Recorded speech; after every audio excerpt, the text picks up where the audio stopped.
अस्सलाम वालेकुम नाज़रीन, आज हम बात करेंगे इंसान की बर्थ ऑर्डर साइकोलॉजी के बारे में।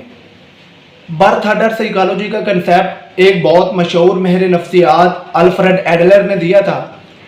उसका कहना है कि इंसान का अपने बहन भाइयों में जो पैदाइश का नंबर है वो इंसान की शख्सियत के ऊपर बड़ा असरअंदाज होता है।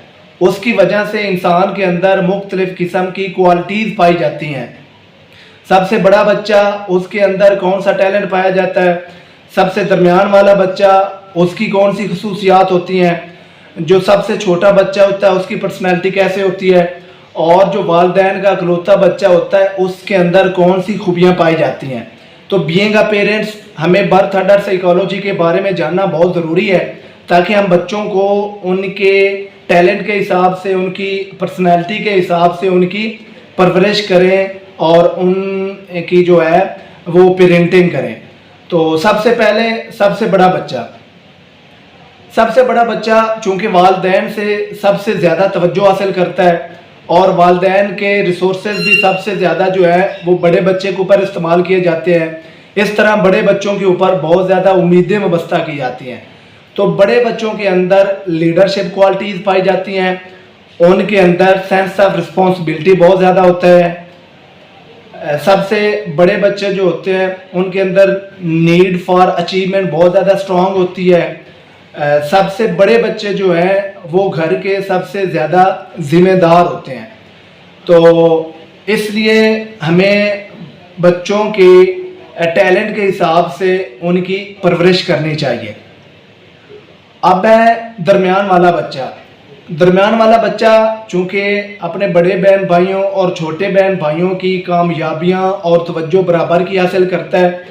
इस तरह दरमियान वाले बच्चे के अंदर निगोशिएशन स्किल जो है वो बहुत ज़्यादा स्ट्रॉन्ग होती है।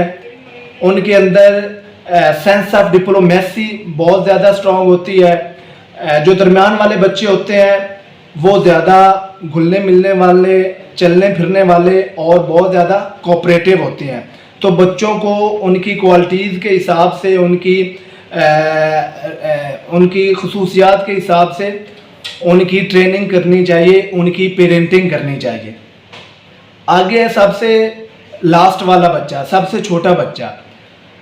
छोटा बच्चा केयरलेस इन्वायरमेंट में जन्म लेता है क्योंकि वालिदैन इतने कॉन्शियस नहीं होते, क्योंकि वो बड़े बच्चों की ट्रेनिंग करके तजर्बाकार हो चुके होते हैं। तो इसलिए सबसे छोटा बच्चा जो होता है उसके अंदर केयरलेस एटीट्यूड जन्म लेता है। तो सबसे छोटा बच्चा जो होता है वो बड़ा घूमने फिरने वाला होता है, रिस्क लेने वाला होता है, अटेंशन सीकर होता है, क्योंकि वालिदैन की तरफ से उसको इतनी तवज्जो नहीं मिली होती जितनी बड़े बच्चों को मिलती है। तो ऐसे बच्चे बहुत ज़्यादा रिस्क लेने वाले होते हैं, बड़े एडवेंचरल होते हैं। तो वालिदैन को चाहिए कि वो बच्चों को उनकी क्वालिटीज़ के हिसाब से उनकी ट्रेनिंग करें। अब है वालिदैन का अकलौता बच्चा, सिंगल चाइल्ड बहुत ही यूनिक क्वालिटीज़ का मालिक होता है।